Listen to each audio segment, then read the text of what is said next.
राजस्थान में प्रधानमंत्री नरेंद्र मोदी ने लोकसभा चुनाव का आगाज कर दिया है। लोग कह रहे हैं कि आगाज ऐसा है तो फिर अंजाम कैसा होगा। आज जिस तरह से प्रधानमंत्री नरेंद्र मोदी की सभा में भीड़ आई थी और भीड़ का जो रिस्पांस था उसे देखकर प्रधानमंत्री नरेंद्र मोदी भी गदगद थे। प्रधानमंत्री नरेंद्र मोदी कोशिश कर रहे थे कि भीड़ के साथ उनका जुड़ाव बना रहे। स्टेज पर पूरी तरह से चहलकदमी करते हुए लोगों का अभिवादन स्वीकार कर रहे थे, लोगों को प्रणाम कर रहे थे। मगर जो उन्होंने कहा, राजस्थान में दाल भाटी चूरमा बहुत मशहूर है और कहा दाल भाटी चूरमा वोटर मेरा सूरमा, यानी वोटर को साधते नजर आए पेट के जरिए दाल बाटी चूरमा से जोड़ते हुए, और यह भी इशारा कर दिया अभी तक 10 साल में जो कुछ मैंने किया है वो ट्रेलर है, पिक्चर अभी बाकी है और पिक्चर में ऐतिहासिक और निर्णायक फैसले होंगे हमारे तीसरे कार्यकाल में। आज उन्होंने राजस्थान की धरती से, जयपुर ग्रामीण से अपने पहले सभा में तीसरे कार्यकाल का एजेंडा घोषित कर दिया।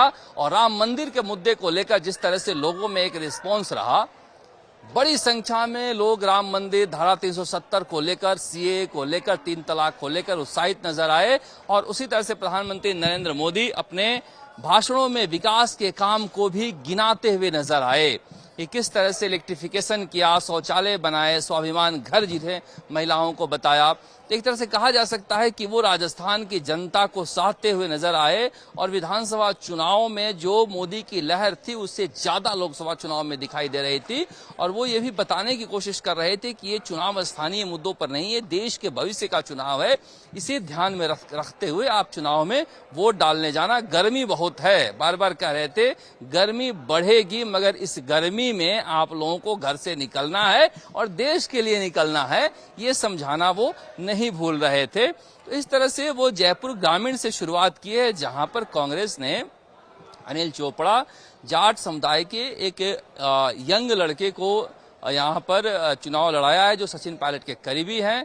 दूसरी तरफ पुराने धुरंधर राव राजेंद्र सिंह यहां से चुनाव लड़ रहे हैं बीजेपी के टिकट पे, जो एक कार्यकर्ता भी हैं। इस बार टिकट काटकर बेरोजगार महासंघ के अध्यक्ष रहे उपेंद्र यादव को टिकट दे दिया गया था, मगर वो खामोश रहे थे, उसका इनाम भी मिला इन्हें और लोकसभा चुनाव में उन्हें टिकट दिया गया।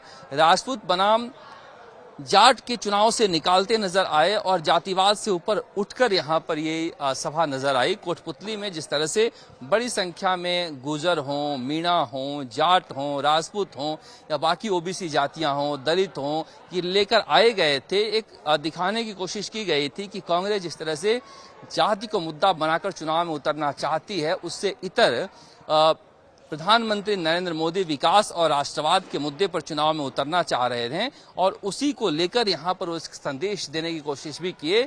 स्थानीय राजनीति को भी साधते हुए नजर आए। जब वो सतीश पूनिया से लंबे समय तक बात किए, उसके बाद राजेंद्र राठौर से बात किए, डॉक्टर किरोड़ीलाल मीणा से भी जाते हुए बातचीत किए, तो ये समझा जा सकता है कि प्रधानमंत्री नरेंद्र मोदी राजस्थान को लेकर न केवल आश्वस्त हैं बल्कि अपनी पूरी रणनीति के साथ काम कर रहे हैं।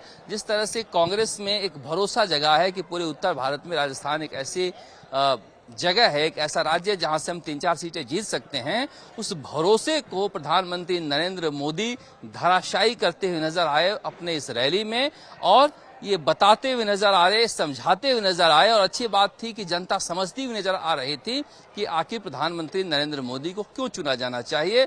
खासतौर से जब राखी राठौड़ को मंच का संचालन दिया गया था तो यहाँ पर भी वो साधते हुए नजर आए थे महिला वोटरों को, और खास तौर से महिला वोटरों को प्रणाम करते हुए नजर आए जब वो मोदी मोदी के नारे लगा रही थी। और जिस तरह से जिस रिस्पांस के साथ मोदी मोदी के नारे लग रहे थे, कहा जा सकता है कि प्रधानमंत्री नरेंद्र मोदी अपने चेहरे के ऊपर राजस्थान में कम से कम 25 की 25 जो लोकसभा का चुनाव हो रहा है उसके वैतरणी पार लगाने के लिए तैयारी कर रहे हैं।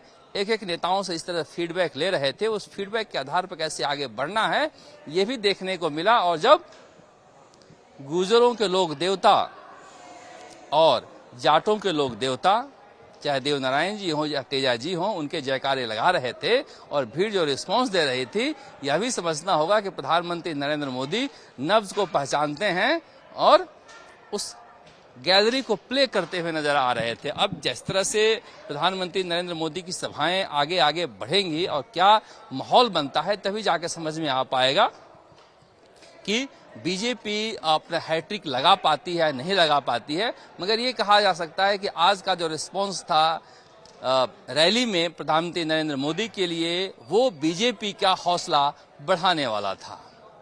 आप देखते रहिए चुनाव आज तक। नमस्कार, जयपुर से शरद कुमार।